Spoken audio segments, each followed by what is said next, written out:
Hello guys, back with another video after a longish time.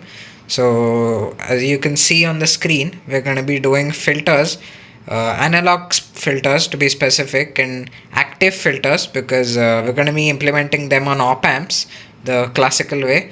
And as we know, there are four main active filters: the low pass, which allows lower frequencies to pass, as it says in the name; high pass, which is the opposite; then band pass, which basically between a band it'll allow the frequencies to pass; and last is band reject or band stop or even notch. All three are basically the same thing. The only difference is that band stop is a general word. Notch is basically a specific kind of band reject filter which has a very narrow, you know, band which you want to attenuate. So in this case, yeah, I guess you could call it a notch. But yeah, these are in general the four filters. And yeah, this is going to be a simple analog circuit video on the breadboard. So yeah, let's just go into the circuit.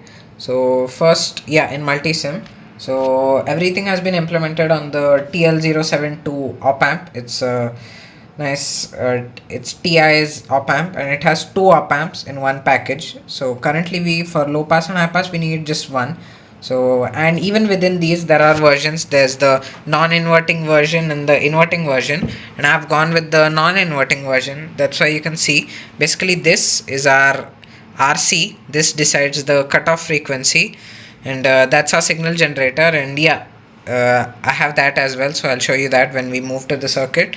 And yeah, that goes to the non-inverting input of the op amp. And to set the gain, basically that's the benefit of a active filter rather than a passive one. The passive one would just have this, but you can't control the gain or anything. With this you can give a gain. So basically, from the signal generator I'm just going to be giving a 100 millivolt peak to peak signal, which is a small voltage signal. And we're going to be amplifying that to I've given here plus 12 minus 12 standard rails for the op amp. So we're almost going to be seeing like a 6 volt peak to peak is what I've designed it for. So this basically sets the gain, the feedback resistor, and the other resistor here on the inverting input, because you do need negative feedback. So that's our low pass filter. And the high pass filter circuit is basically the same. The only difference being that you swap the position of your RNC. So here you had your resistor in series, capacitor to ground, and here you have your capacitor in series and resistor to ground. So yeah, that's the whole circuit. And yeah, let's now that the circuit is out of the way, let's go to the breadboard one, and later we'll come back to the band pass and band reject. And just another quick thing to mention is that the cutoff frequency, the formula for both of them is common. It's 1 by 2 pi RC. That's your cutoff frequency. So here I've designed it to have a cutoff frequency of basically around 1 kilohertz. So that's why I have 15k and 10 nanofarad. And we'll see how the response is, and I'll even show you a few formulas and calculation on the calculator to prove how the filter is working. Okay, so we have the circuit here ready, and on the breadboard, just a small circuit, so I haven't pulled out the big breadboard here. And for the dual supplies, I have two supplies here. This is basically your small wall adapter. It gives 12 volts DC jack, and the other one is the power supply. So yeah, we can create a dual supply using that. And there's the RNC, as I said, 15k and 10 nanofarad here, and the feedback and other resistor, and the oscilloscope. We'll see the waveform. And this device, which is a mini signal generator, I recently got this. It's by the same company, FNIRC, which made the oscilloscope, and it's really nice. It's actually a 3-in-1 thing. It's a component tester. You can see there's a zip socket here. Maybe I'll show it in another video testing out some components. So that, and it also has an oscilloscope. It's a mini oscilloscope, not a big one like this. And of course it's a signal generator. So It can almost produce, I think, like 10 kinds of waveforms. So we're just going to be testing out sine today. So yeah, same as any other signal generator, we can set the frequency, amplitude, duty cycle, but of course here it's a sine wave, so you can't really set the duty cycle. It's going to be 50%. And the frequency, we'll change it. And the, as I said, the amplitude 100 millivolt peak to peak is what we're going to give to the input that goes to the op amp. And yeah, let's start off with 100 hertz. And I'll just press this run button here, and you can see here on the oscilloscope we have the 100 hertz signal sine, and peak to peak is 6.44 volts, right? So yeah, the 100 hertz is well below our cutoff frequency, which is 1 kilohertz. So you can sort of take this as the peak amplitude, 6.4 volt, which is decided by the gain. And now to show you how the filter works, what I'll do is I'll start increasing the frequency. So you can see here the frequency has started to increase. Let's go up to 1 kilohertz, which we designed for the cutoff. So now we have 1 kilohertz, and I'll just change the time base, and you can see now you have 4.42 volts, right? So if we just plug that into the formula here, and I'll just show you a graph. This is basically how the low pass filter magnitude response looks. So you can see here we can actually calculate what the gain is using the 20 log formula, your V out by your V in. So basically at up till your cutoff frequency, whatever gain you give, it will let the signal pass with that. So here it's represented as 0 dB, and at your cutoff frequency, ideally you should get that's your minus 3 dB point, basically your cutoff or corner frequency. You will get a voltage, of course, which has started to decrease. We know a ideal filter has sort of like a step response, which is like this and this suddenly, but that's not possible. You can't have that. Would mean that your magnitude at above your corner frequency would be minus infinity, basically. That would be the dB gain, and that's not possible. So real filters have this transition band, so that's what we're going to be seeing. And at the 0 minus 3 dB point, basically at your cutoff frequency, your magnitude will start to reduce. So to confirm that we're at the minus 3 dB point, we're at the cutoff frequency, right, 1 kilohertz. So if we just put the 20 log and whatever we have right now, around 4.4, so 4.48 by our peak, which we had was 6.42. If we just run that, we see that we have the minus 3 dB, and that's exactly what we're supposed to get, close to it, but that's fine considering the tolerances and all.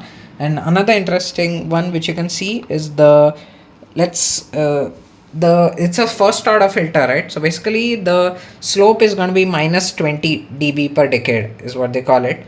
So if we go 1 decade, which means 10 times the frequency, so we had first 100 hertz, then 1 kilohertz. Let's go for our 10 kilohertz, right? So I'll increase this to 10 kilohertz, and basically that would be your minus 20 dB point. So now you can see at 10 kilohertz our amplitude has reduced much more, and you can see its peak to peak is 627 millivolt, which earlier was at the peak was 6 volt, right? So the same thing, if we put it into the calculator, 0.666 by 6.42, you get minus 19.68, which is very close to the actual minus 20 dB gain. And that shows that sufficiently above, you're basically at the 10th decade after your cutoff frequency, your signal has been significantly attenuated, so it's not gonna allow your high frequency component to pass through, and that's exactly what the low pass filter is doing. So yeah, that was the low pass filter. Now let me just change the position, and let's see the high pass one too. Okay, so now just switch the position of the capacitor. Now you can see it's in series, and yeah, let's do the same test. And now I'm going to be starting from the high frequency, because we know the high frequency response will look like this. The formula, everything remains same, but now the higher frequency is going to allow to pass and attenuate the lower ones. So let's start at 10 kilohertz, what we stopped at last time. So now I'm gonna switch this on, and you can see we have similar sort of to last time. We have the 6.27 volt peak to peak sine wave, and yeah, now let's just, sorry, the time base was a little shifted. Now you can see it's 6.23 volt, 10 kilohertz, So yeah, this is our signal, which is sufficiently high frequency, so it's allowing it to pass through without any attenuation. So now let's go for 1 kilohertz. That is our cutoff frequency again. So the formula remains same. So now you can see the amplitude has sort of become 5 volt peak to peak. So let's go a little lower. Let's say 700 hertz, and here you can see it's sort of getting distorted for some reason. I haven't quite been able to figure that out yet, but yeah, we have the sine, and now the amplitude is around 4.35, right? So putting the same formula, 4.35, sorry, put it on top, 4.35, you can see that yeah, we're sort of close to the similar minus 3 dB point. It's a little lower actually. The cutoff is supposed to be 1 kilohertz again, but yeah, nevertheless, that's the minus 3 dB point, which is this one. And now let's go for the sufficiently lower frequency, which is like, let's say, close to 100 hertz, what we did last time, right? So now if we go to 100 hertz, and I'll just increase the amplitude here. Yeah, now you can see it's basically 115 hertz, and the peak to peak is around 970 millivolt, right? So similar, same as last time. Let's sort of go to 70 hertz. For some reason this cutoff is coming lower than it should be. So yeah, we have around 833 millivolt at 70, should show 70 here, and yeah, 74 hertz. So 830 millivolt, right? So putting that in again, 0.830, you can see that yeah, it's again supposed to be minus 20. So but nevertheless, I guess maybe the something is acting up here, but you can clearly see that the signal is getting attenuated as you go lower. So yeah, that was the high pass filter. And now let's go move on to the other two, which is band pass and band reject, which is more interesting than these simple two ones, because they allow you frequencies to pass or not pass within one range, and that's quite used in many applications. So yeah, let's just move to that.